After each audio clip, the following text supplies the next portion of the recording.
Hi,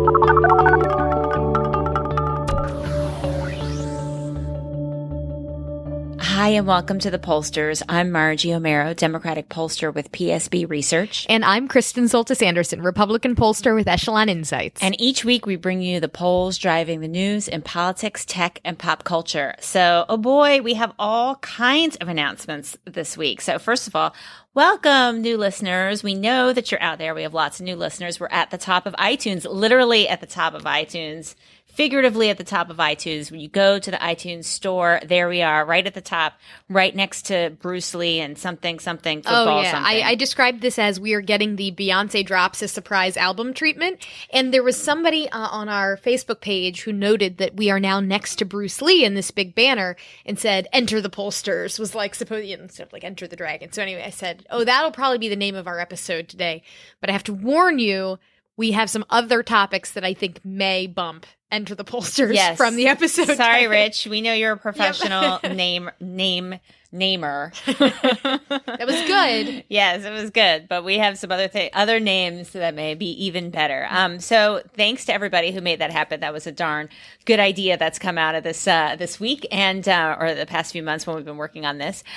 So for new listeners, what we do every week, we have a run through of the polls that come out that week, what we think is interesting. Most of it's political, but not all of it, as you'll see. We try to do some interviews. We've had some really great ones. If you want to go back through the archives and take a look. Christine Matthews, who's a Republican pollster, talked about how Republican women view Trump. Ron Brownstein was our most downloaded interview ever. That was really great. Charlie Cook and Chuck Todd, all three of those were really strong interviews. Kellyanne Conway went directly from being guest co-host of the Pollster to Trump campaign manager. So you can go back and take a look. Our show's a pretty major stepping stone, I have to say. Yes, exactly. It's a stop. It's a stop on the way up to the top. So Linda Lake, John Sides, Carl Bialik from 538, Nate Cohn from New York Times, the Upshot, who we're going to talk about a lot today. So we've had the heads of Gallup and Pew separately. So curl up with your phone and go take a listen. But we may not have so many interviews up from now until the election because we're two busy broads, which we might rename the show to Broad City. If you listen to NPR Morning Edition on Tuesday, you may have woken up to hear Margie explaining Broad City to Steve Inskeep. It was only like 6:30 in the morning. I was like, he's like, and Broad City is exactly. So anyway, that name is taken. So we will not rename our show to Broad City, but. Anyway, I could see how that name would be catchy, I guess. So anyway, the last announcement is that we have a brand new website. It is so pretty. Go take a look. It's thepollsters.com. We haven't really sent people to our website before. Now we are. So go take a look. And we bet you have corrections on all the lists of polling shops. We have the list of all the polling shops, people who do political polling, some public affairs folks, the universities that put out polls, the handicappers and forecasters. We don't have a lot of the data people. That's, sort of the next generation of this. But for sure, somebody will find something in there they don't like. So please, so we are crowdsourcing it. Feel free to send us an email. Tell us, how you think it needs to be corrected, and we'll try and get to it. So anyway, so those are our announcements. And so what are they? But before maybe we do the top lines, we do actually have a song that I think is pretty relevant for one of the big topics we're going to talk about today. The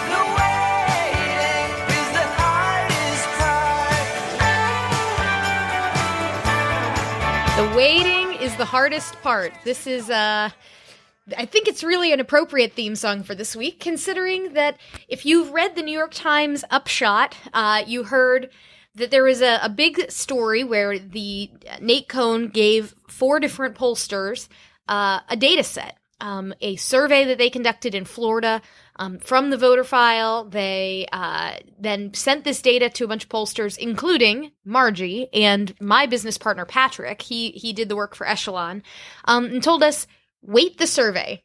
And we came to different conclusions about what the survey actually said. We'll talk about it in a minute, but that's why the waiting is the hardest part. That's right. And do we regret playing Landslide a few episodes ago now that the polls are tighter? I say we regret nothing. That's right. And we will explain why we do not in any way regret playing Landslide. We take our cues from Edith Piaf on that. That's right. So We'll talk a little bit about 2016. The email. What? The email? Sorry, that was a strong bad joke. Like, literally nobody who listens to the show is going to get that.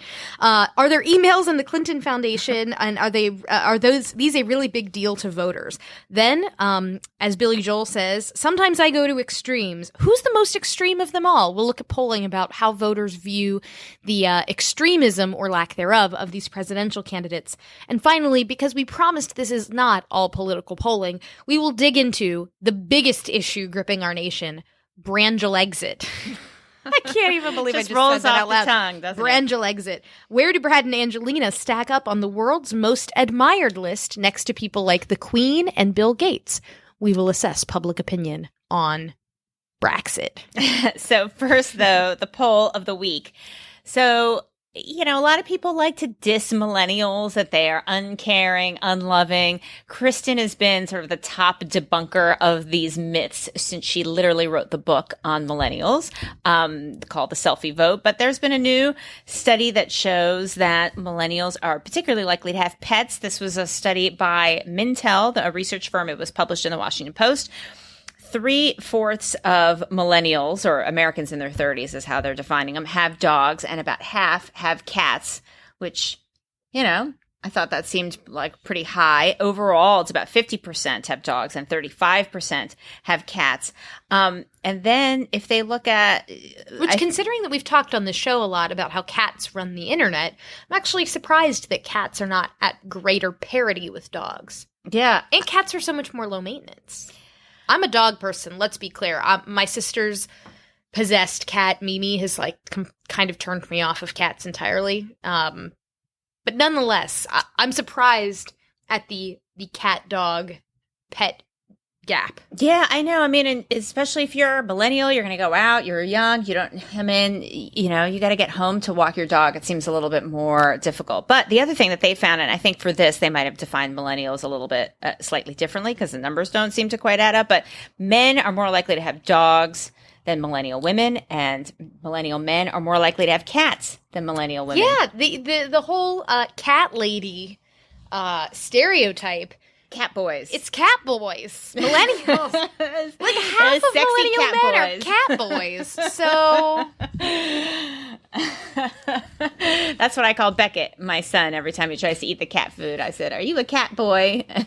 Which he does not think is very funny. But anyway, he may grow up to be one of these young millennial cat boys that are sweeping the nation. So that's our poll of the week. But let's get to serious business, and that's 2016. So there's been some tightening, you may have heard. That seems to continue to be true, although maybe that's loosened up a little bit. So maybe Clinton's rebound slightly. I think overall the pattern is still the same. All of the different aggregators and forecasters show Clinton up, whether she's up 4 or a different amount. The forecasters give her a chance of winning in the 50s to the 80s, depending on which one you talk to. Yeah, and we talked on last week's show about why the different aggregators all come to different conclusions about the percentage chance that Clinton is likely to win. And so right now, Nate Silver at 538 is, I think, probably the most bearish on Clinton, and their models sort of bear this out where, they predict that if the election were held today, it would essentially be a coin flip. They give Clinton a 53.3% chance of winning in what they call the nowcast. The Upshot, which is the New York Times blog that covers this stuff and that did the survey with Margie and the other polling firms that we'll tackle in a second, they still give Clinton a 3 out of 4 chance of winning. PredictWise, which I believe that's the prediction markets, they put Clinton win about the same place.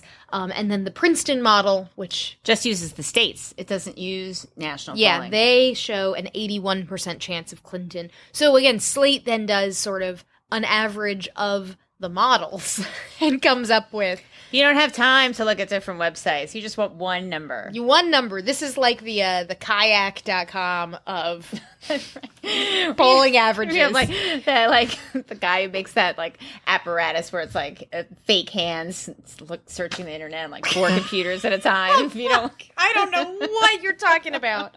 I'm gonna have to go find this on the internet later. That's what Slate invents for you. So you don't need to go to 4 different websites. Election prediction. But it is certainly true that for a long time, and back when we played Landslide on the show a few weeks ago, we were looking at a landslide. That is what the polls were saying at that moment. You had Pennsylvania, Trump down by 10. You had in Ohio, Trump was suddenly down in the polls. You had him down in places like Georgia. I mean, at that moment in time, it was looking really, really bad for him. There has been a slight rebound, but I don't regret, at that point in time saying this is looking like if things stay the same, it would be a landslide. Yeah. Because that's what would happen if the election had been held then. Right. We can't see the future. All we can look at are the polls that are going on at that moment. People think that polls are supposed to be about predicting the future, and they are a snapshot in time. They can give us information about how things might turn out if nothing new happens. But we know that world events are constantly changing. You never know when a bomb is going to go off in New York, or when somebody is going to feel like it's too hot outside and need to be taken out of an event quickly, or when Trump is going to say something bonkers lunatic land. I mean, right. So, and the polls now don't reflect the things that have happened over the last couple of days, where you have had a couple more tragic police shootings that are in the news, or the events in Chelsea and New York. I don't think we're quite seeing the effect of all of that stuff in these polls yet either. So, the polls are just going to be a little bit slower to reflect some of the movement in the coverage. But even when you look at the states still, and Huffington Post has all the states on one page, and you can look at all the graphs, and this is why the Princeton rating is better for Clinton. There's still states that Trump needs that are tight. Even if he's up, it's still tight. Places like Georgia. I mean, Georgia, the Huffington Post average has him up 3 points. In in Nevada, they're tied. In North Carolina, Clinton's up 1 in the average. I mean, there was a poll out, I think yesterday or the day before, that had Trump up 1 in North Carolina that they were pretty excited about. That's not really a sign that he's going gangbusters, because these are states that he needs. It's not like there are other states that he's picking up, because all of these states are moving in a similar pattern. Clinton's up in Michigan. That would be a state that if Trump could win there, then he could lose someplace else, but he's not winning there. So, Florida is, Clinton's up in the average by 2. So you see this in a variety of places where the states, a lot of them are really tight. That's why they're battlegrounds. But states that are supposed to be really Trump territory are not really, he hasn't put them away at all. Yeah, and these questions about, could Trump pull off Wisconsin? I mean, I think as I was walking in here, there was a Marquette poll that had Clinton only up by 3 in Wisconsin, which, hey, look, that's not horrible news for Trump, but he needs to be up in at least half of the polls, I think, headed into Election Day, if we're really going to have a shot at this sort of thing. I mean, I remember back 4 years ago, everybody saying, maybe Mitt Romney will win Pennsylvania, maybe Mitt Romney will win Wisconsin. But if you looked at the polls of the 10 to 15 polls before Election Day, Romney was not leading in any of them. He may have been down only 2 or 3, but he wasn't leading in any polls. And that's a pretty big tip-off that, this isn't going to happen, guys. It's not going to happen. Yeah. So look, it could still happen. I understand why Nate Silver is still more convinced that, Donald Trump has a real shot. But there's just not a ton in the state polling that makes me think, Trump's got a really, really, really great shot, unless something big changes. And Fox News put out last night their electoral college map of what states they think fall into what categories. And their map, I don't think, was overly favorable to Trump. I know what the reputation of Fox News is, but the folks who put together this map, I think, were looking at good data. And, the only state on their map that I really disagreed with was they had Colorado as a toss-up. And I don't think it's a toss-up. That's a lean Democrat for sure. Yeah. But they had Clinton starting out at 260 electoral votes within 100 toss-up. So, I mean, that means every toss-up has to break Trump's way, which is just still really hard to imagine. So I know the polls are not looking as good for Hillary Clinton as of the last 2 weeks. There's certainly a chance that Trump could win. I think that the average of the averages, saying there's a 2-to-1 chance it's Clinton, but Trump has a 1 out of 3 shot, that seems reasonable to me based on all of the data. But I'd still rather be her than him. Right. I mean, what this does mean, this tightening that you've seen, is it means better chances for Republicans in the Senate, because you have a lot of Republican senators or candidates in these battleground states who are running a little bit better than Trump, but will still suffer if Trump loses that state very, very badly. So the Upshot has a forecast of what the Senate will look like. And right now they're showing Republicans with a majority, with I think a 53% chance of holding on to the Senate. And that's a little bit different than what they've been showing over the last few weeks, where they've been showing Democrats generally doing better than Republicans in the Senate. And I think that's a result of this tightening that's been going on, where that extra couple points won't flip the states for Trump, but it can flip Richard Burr, it can flip some of these Republican senators who are kind of vulnerable. It can make them maybe slightly less vulnerable for a moment. We'll see. I mean, it's still a nail biter in the Senate, obviously. Yeah.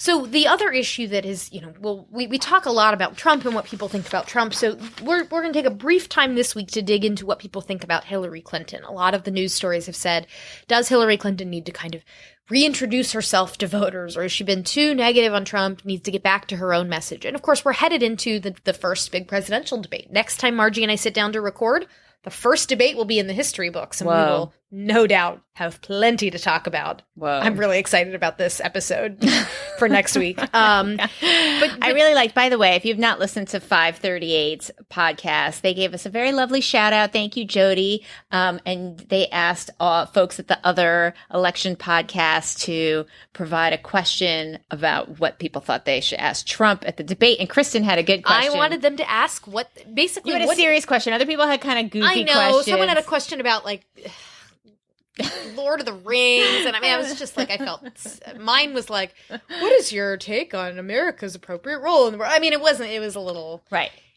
Are you no, but your question was right. Should we be out there actually taking serious tough action and be a tough guy, or should we not get involved? We can't be both. So which is it? Yeah, I mean, and I think actually a smart politician, the response would be, I think we can do the former. The question was, depends on case by case. You say that you want America to be this great big boy on the block, running the world again, that America's become weak and we need to be strong. On the other hand, you're very critical of the idea of meddling in foreign conflicts and sort of, whatever, let Russia expand its sphere of influence and who cares, and let China deal with China. We shouldn't be, whatever. It's easy, Kristen. Russia should do whatever they want, and Trump's America take will on still everywhere else. Be great because obviously. Anyways, we're digressing. Stuff of my nightmares. But I mean, look, a savvy politician could take that question and, of course, say, I think that America can be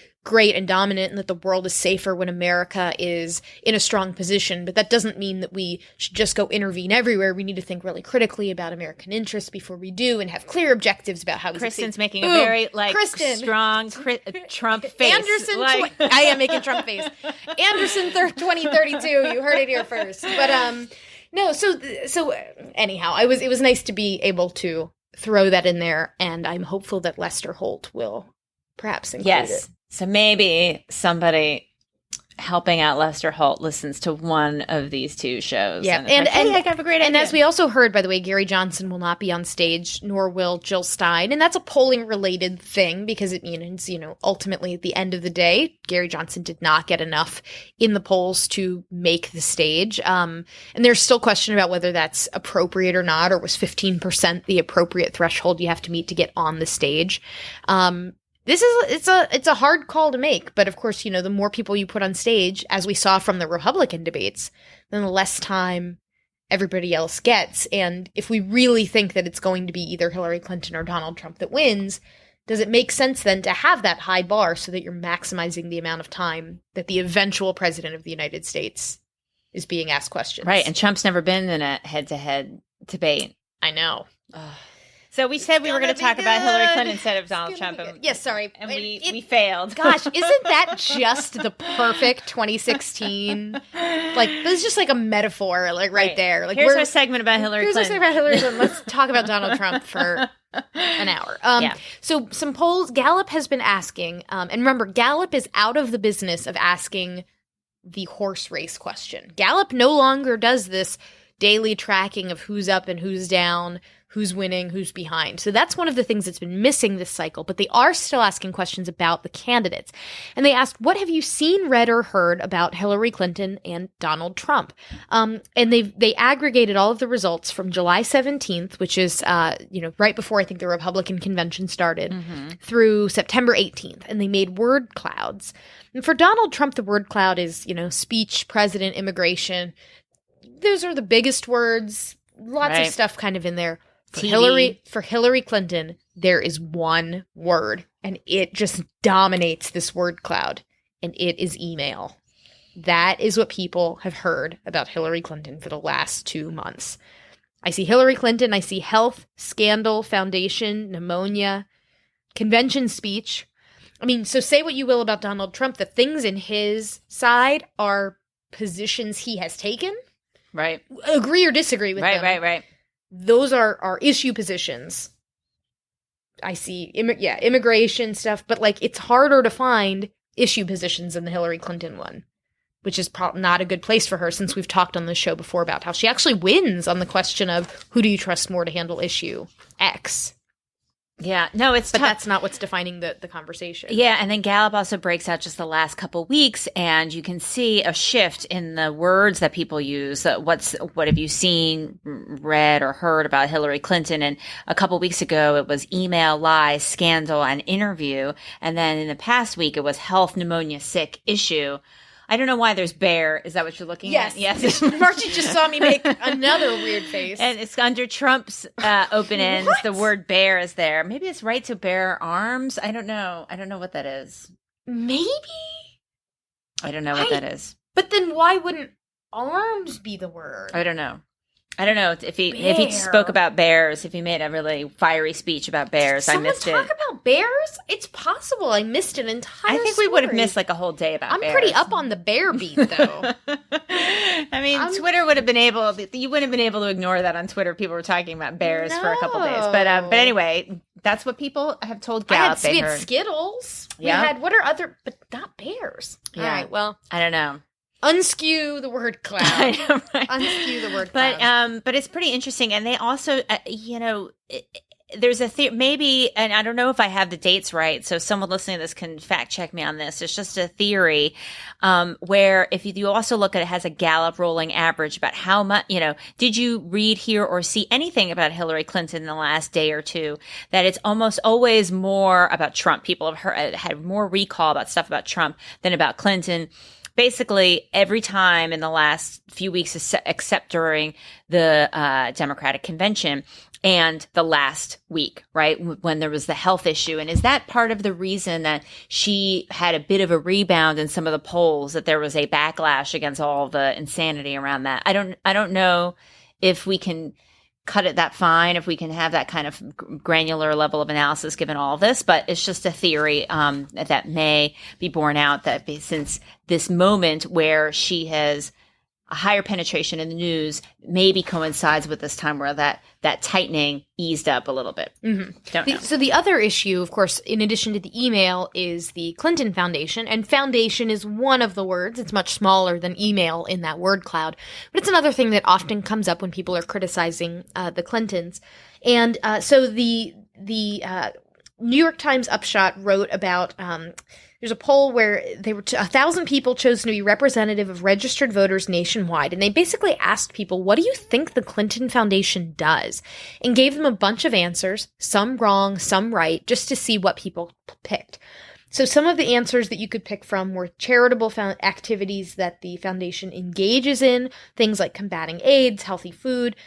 Some things were sort of charitable or political activities that are not things that the foundation says they do, things like restoring art, other things that other foundations think is important. And then finally, for-profit activities that are not things that are supposed to be core to what the foundation does, things like setting up speaking engagements for Hillary Clinton. And nearly half of registered voters don't know enough about the Clinton Foundation to say what it does at all. And for those who think that they do know enough about what it does, half think that it's about setting up speaking engagements, that that's a thing that the Clinton Foundation does. 47% though then do also say that it does stuff about combating AIDS in Africa. 29% say healthy school food. 43% say education and training for girls and women. 39% of registered voters think the Clinton Foundation manages the personal finances of the Clinton family or gives money to Democrats. Yikes. That's way off. That's pretty far off. And the bottom line is that people just dislike the Clinton Foundation because it says Clinton. Yeah, I mean, this was written by someone who's part of the Monkey Cage blog family, but it was written in the Upshot, I believe. And what's interesting, well, I mean, a couple of things about it. First, I'm not surprised that people don't know much about a foundation, any foundation, even if it's one in the news that maybe we've heard about. It doesn't mean that that somebody who doesn't follow politics for a living would know what a foundation does, period. So we shouldn't be surprised that there's like a whole lot of, I don't know what they do going on here, just however much coverage this gets. But it also is a sign that, there's a partisan lens through which they view this, and that, the people are getting different kinds of information depending on their own partisan proclivities. And, it's not always correct information. And so this means it's both it's a challenge for Clinton, obviously, if there's, a misperception of what the foundation does. It also says something about the news, or the news that people are getting, or the ability for messages from the other side to get out that are, they're clearly not right. I mean, obviously the Clinton Foundation doesn't give money to Democratic candidates or manage personal finances or any of that stuff, especially in contrast. Now I'm going to enter the blue zone, all the craziness that goes on with the Trump family foundation, with the Trump Foundation. That story that came out yesterday, the Farenthold story about how I think he bought a painting of himself for 10 grand or something. So yeah, this was when I was in New Mexico last week and I did that speaking gig with James Carville. I mean, he was really ticked off about this stuff and what he views as a faux false equivalency when people are like, yeah, but the Trump Foundation, yeah, but the Clinton Foundation. He's like, they're not equivalent. What was his point was that, that the Trump Foundation there's no record of it actually doing any good at all, whereas, say what you will about the Clintons, there is some record of the Clinton Foundation having made a positive benefit. There may also be other questions about the influence side of things or whatever. But right, but there's no smoking gun of any kind on the Clinton side, and there's like 1,000 question marks and smoking guns So Carville was way fired up about false equivalency. And they're going after the reporter. The Trump campaign is going after the reporter without any kind of actual factual correction. They're like, it's wrong, and they haven't said anything about why it's wrong. So it's all of it's in the weeds for most people to. Well, and this is one of the things. So Margie is the team blue. I'm team red, but I often get accused of being a really bad team red because I'm. That's why we get along so well. I just can't get there on Trump a lot of time. But one of the things that I said in an interview today with a journalist from Australia is I said, like, a problem Hillary Clinton is going to have in these debates is if she gets kind of called out on something by a reporter or by the moderator or asked a question where it's like, well, you said this, but then you said that. I can see her kind of like dancing around it and trying to like have the political answer that like hews as close to the truth as possible, even if it's kind of mushy or like, Whereas you could be like, Donald Trump, one time you said that 2 + 2 was 5. He'd be like, no, I didn't. Next question. He'd be like, no, but we have a tape. No, you made that tape up. That's not correct. That's not what I said. You've taken it out of context. Next question. Right. Like that he's so okay with just being like, nope, I choose my own reality and everyone come join me in it, that like, that's going to make these debates just wild. Yeah. Well, yeah. So we'll add that to Lester Holt's to-do list. So one other finding that I think is pretty interesting. So the Pew, again, I think Pew is also no longer in the business of doing horse race polling. Right. I mean, they have asked the votes, right? I guess they use that as a crosstab, although ask the vote. But they're not like, this week Pew shows Clinton up to... Yeah. But they did ask, how will you feel if the following outcomes occur, if Hillary Clinton wins or if Donald Trump wins? And only 11% of voters would be excited about Donald Trump winning, and only 12% of voters would be excited about Hillary Clinton winning. But that doesn't mean that they both are treated the exact same in this question. For Donald Trump, if you combined excited and relieved, the two positive answers, you still only get to 37%. Meanwhile, you have a healthy majority. 59% of people say they would be disappointed or angry if Donald Trump became president. For Hillary Clinton, even though only 12% of people say that they would be excited if she was president, you have a big chunk that say they would be relieved. And so in total, you wind up with about half of voters say that they would be either excited or at least relieved if she was president. So this goes to my column from last week was all about how Hillary Clinton needs to be the candidate for people who are really anxious and nervous about this election and just be like, look, if I get elected, you can breathe a sigh of relief that like the world's not going to end. Right. That would be a very smart strategy for her. Right. And that's, I think people want to look at a data point like this and say, aha, people are not excited about Hillary Clinton. I knew it. And it could just be that Donald Trump is so odious that, you have Hillary Clinton versus a asteroid about to hit Earth. Of course, you're going to be relieved. It doesn't mean you're not excited about Hillary Clinton. It means that there was an asteroid about to hit Earth. And that's how some of us on the left feel, or I guess most of us on the left feel about Donald Trump. So it's not a surprise to me that lots of folks say that they would be relieved as opposed to excited if Clinton wins. But there's also some other cool stuff from this Pew poll that has some open-ended questions. They ask people why. What is your concern about your own candidate that you're voting for? So even among Trump supporters, a plurality are worried about his temperament or unpredictability. Among Clinton supporters, a plurality say they don't know what their top concern is about her, which is a better finding for her than it is for him, that a plurality of his own supporters say, his temperament is a problem. They also ask, what's your main reason why you're supporting that candidate? And a plurality for both say, well, they're not the other person. So a plurality of Trump voters say, I'm with him because he's not her. And a slight, or I guess tied for first, of Clinton supporters say, well, she's not him. But again, asteroid is hitting the Earth. Like an asteroid is coming for Earth. Smod 2016. Sweet meteor Odeth. Yeah. One of the best Twitter accounts out there. Yeah. And also bringer of the apocalypse. That's right. And follower of the pollsters. Follower of the pollsters. So then YouGov and Huffington Post did a survey of 1,000 U.S. adults, and they wanted to figure out, do people think these candidates are too extreme? So you can actually argue that Donald Trump may be temperamentally extreme while being kind of ideologically mushy. Like he's not a limited government slash the deficit kind of guy. So right. So how do you so is extreme about ideology, or is extreme about sort of temperament and like approach to issues? Right.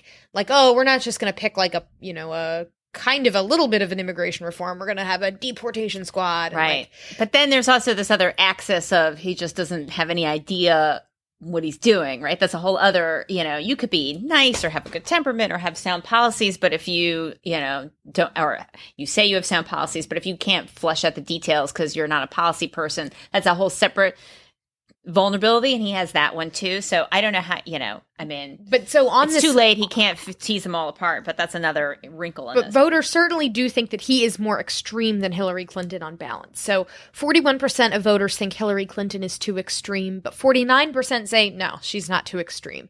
Where for Donald Trump, 57% do think he's too extreme, while only a third say he has not.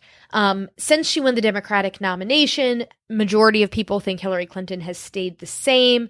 Whereas for Donald Trump, you actually have only 35% think he's stayed the same. But then of people who think he's changed, gotten more or less extreme, those people are kind of split. So you have about 27% who think Donald Trump has gotten mushier. He's made the pivot to the general election, while not many people think Hillary Clinton has made a pivot. On the other hand, fewer people think she needed to in the first place. Right. And this is, we don't have this graph in here, but I think there was some analysis that was released today about, and we've seen this in other polls, that part of the reason that Trump has been doing better is because he's been consolidating Republicans. He's not going and getting Democrats who are voting for Clinton. He is consolidating some Republicans by making them, by either they're coming home because it's time to come home to the party, or because he's giving them the peace of mind that he's going to be a little bit less crazy and erratic from moment to moment, whatever it is.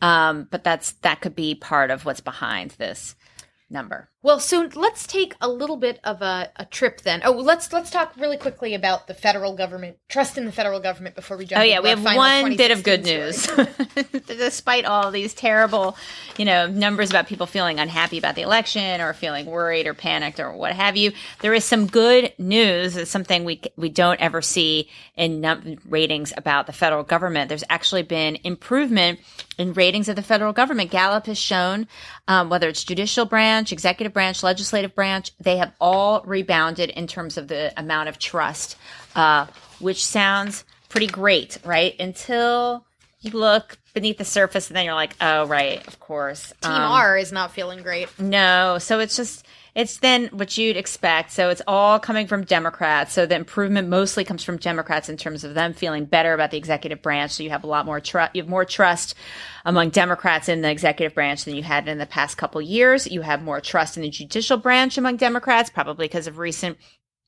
Supreme Court decisions on things like gay marriage and Obamacare.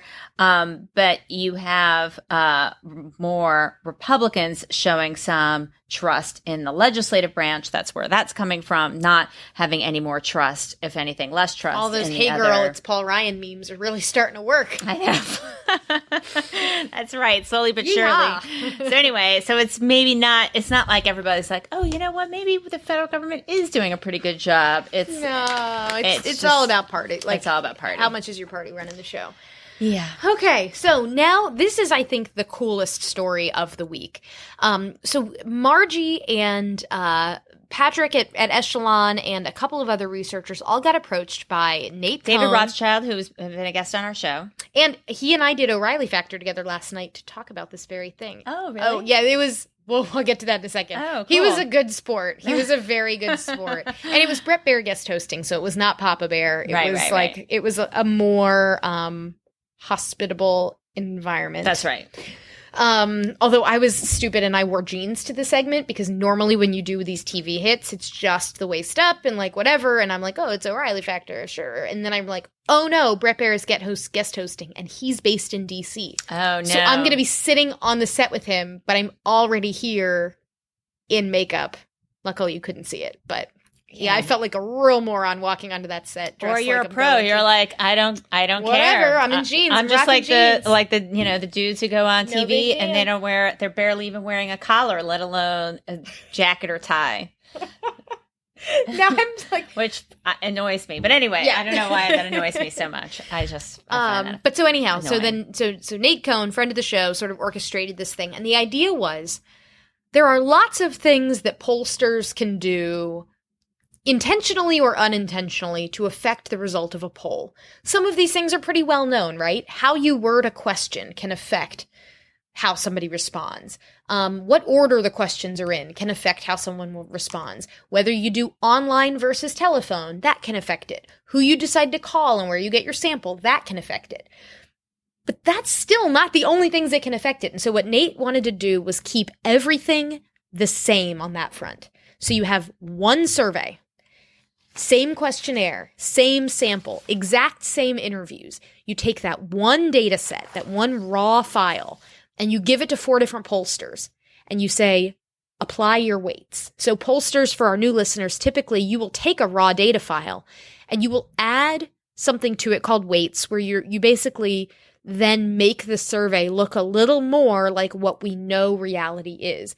It's supposed to sort of address or eliminate any kind of bias you might have encountered through your sampling so that your end result looks a little more like what you think reality or will just be. Error. It doesn't have to be bias. Yeah. Just, Yeah, I don't mean bias as like margin intentional, of error, like fluctuation kind of media stuff. bias.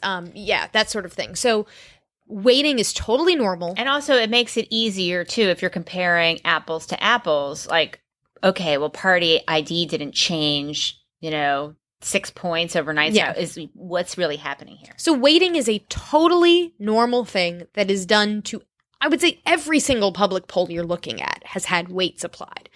But this is where it becomes an art in addition to being a science. There are judgment calls to be made about how you do this weighting process.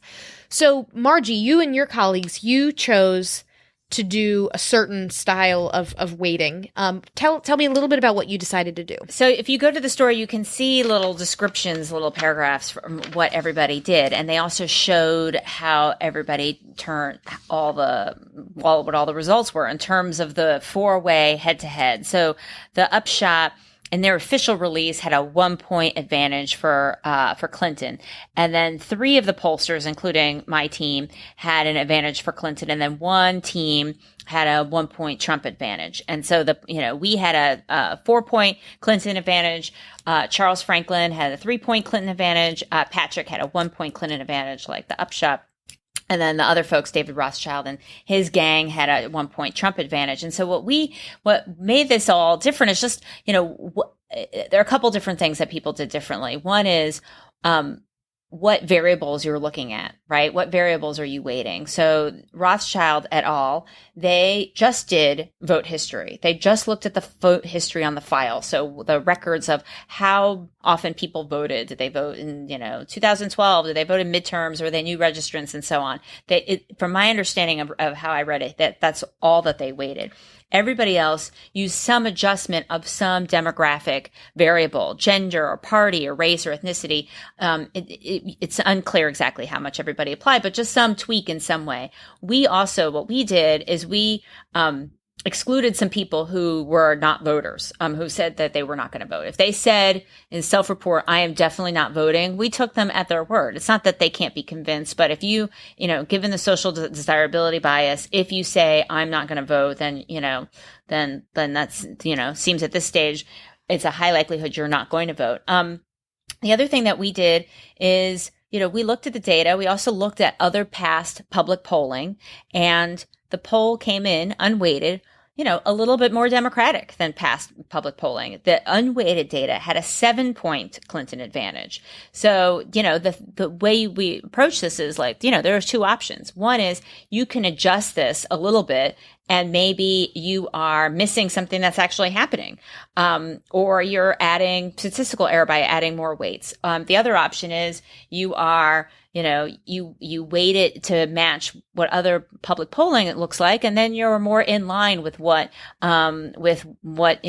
polls that were taken around the same time. So these are the tricky conversations that you have whenever you weight data.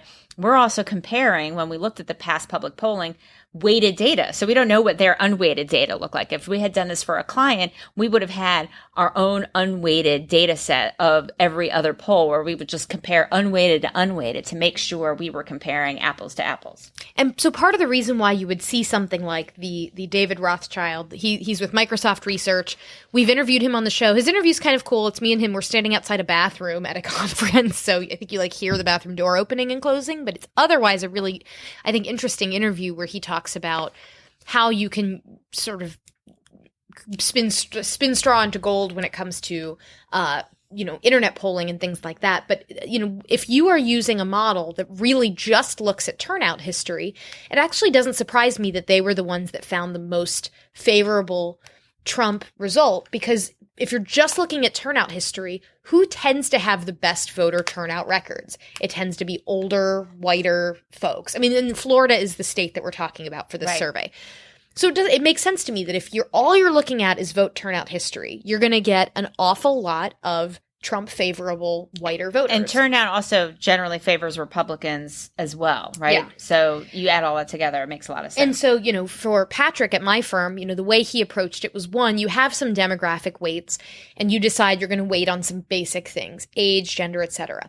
But then even once you decide what variables you want to weight on, you have different options of what you want to weight to. So there are a few options. One of them is you can weight to the exit poll results from the previous election. Nobody did that in this case, and that is a pretty controversial it's a choice that some people make, but it's controversial. So then the other options where you can weight to what we know the demographics are from the voter file. So yes, we only talk to 1,000 voters in Florida, but you can get that full millions and millions and millions of people spreadsheet and know okay, 70% of them are white, or whatever the demographic targets were. I don't remember off the top of my head. And say, okay, we know that out of all registered voters in Florida, 7 out of 10 are white. So in my sample, 7 out of 10 should also be white. And if not, I need to nudge it around. But then you also have, again, that screen where you're figuring out, well, who's likely to turn out or not. Sure, white respondents may be 70% of registered voters in Florida, but does that mean there'll be 70% of people who go to the polls, or will it be bigger or smaller? This is all where judgment comes in. So the exact same survey, just based on pollsters using reasonable judgment. Nobody here is trying to put their thumb on the scale to get a result for a particular candidate. Nonetheless, we had a range of Clinton +4 to Trump +1 from the exact same survey. Right. Very cool, fascinating stuff. It is very cool. I mean, even some of the details, like, are you looking at the respondents' self-reported race and ethnicity, or are you looking at the race and ethnicity that's coded on the file? Even that can make a difference in what you find, because what we found was what people self-reported their race and ethnicity be just a little bit different than what the voter file had. And Florida is a Voting Rights Act state, so you're going to have better records on the voter file there of people's race and ethnicity than you will have in other states. So you have that advantage in Florida that you don't have elsewhere. But even so, you had, the unweighted file came in 20% Latino if you self-reported, asking people what their ethnicity was. It was a little bit lower. I don't remember exactly, maybe 16 or 15% based on the voter file of Latino. And that's just what their coding was. So even that kind of distinction can make a difference. Well, I would encourage everybody to take a look at this, check it out. We should get Patrick on the show to talk about this at some point. He'd probably get a big kick out of that. Yes, he did a little bit of a tweet storm. Yeah. We'll have to ask him. Tweet cloud. Or he can sit in and guest host one week if I go MIA. And then he will be a campaign manager for the next Republican nominee. He's going to go right to the top. You laugh. 4 years from now, we're going to come right back to this episode and be like, it's the moment we knew. This is Patrick's path to running the 2020 Republican nominees Ben campaign. Sass in 2020 or whatever. All right, well, let's wrap on the story that really is driving the conversation in America this week. The Brad Pitt, Angelina Jolie split. And by the way, I just need to throw out there, we've talked for the last couple of weeks about how Margie and I have now stumbled onto some PR pitch list where we just get the most off-the-wall pitches, like celebrity kid approved products and God knows what else. Snooki's dance class. Oh, yeah, we got the Snooki dance class. That one was a good one. This week, right before we came in here, we got a pitch about some kind of like lip product that I'm not going to name because then I would be like doing exactly what the PR person wants. But I will say the pitch included the phrase. There's no way they listen to our show because they sent us that. I know. They clearly don't listen to our show because they do not have any idea what it is we do or understand that those under no circumstances. I'm sure they talk about makeup. Those two hens. Quote, Angelina Jolie's marriage may be over. One thing, though, remains the same. Her full and sexy lips. Yes. Like, wow.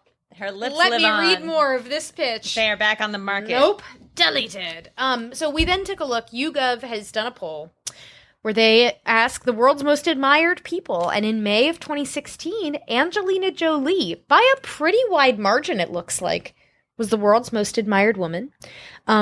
Which, again, people always say that it's Hillary Clinton, but it's actually Angelina Jolie, folks. I think Gallup asked it PolitiFact. Set the record straight. I think Gallup probably did not have Angelina Jolie in their list. Number Celine 2 Dion. Why is Celine Dion so high in this list? Anyway. Why would Celine Dion not be high on the list? I'm sorry, number 6 in the world? I mean... Admired?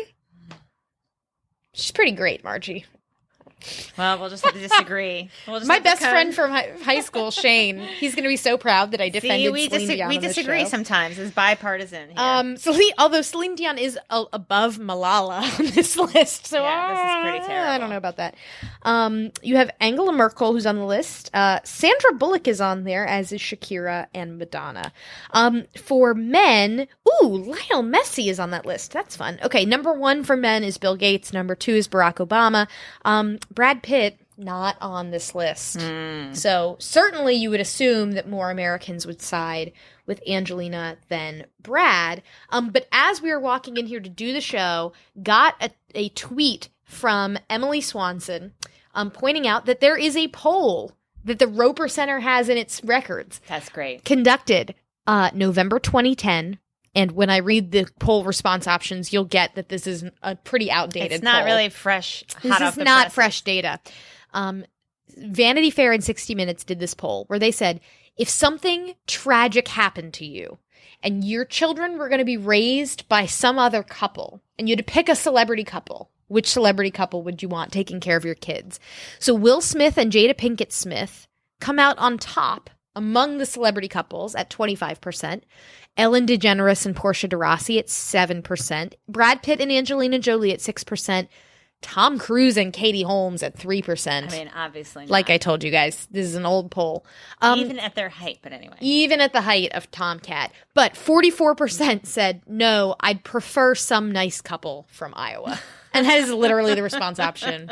Thanks, Vanity Fair. Well done. That was excellent. Thank you, Emily Swanson, who we know from her days when she was at the Huffington Post pollster, but now she's at AP covering polling there. So the Fempire expands. That's right. So she knew that was exactly what we needed, and she was right. Thank you, Emily. All right. So, Margie, what did we learn this week? Our key findings. Who says millennials are selfish? Half of millennial guys have cats.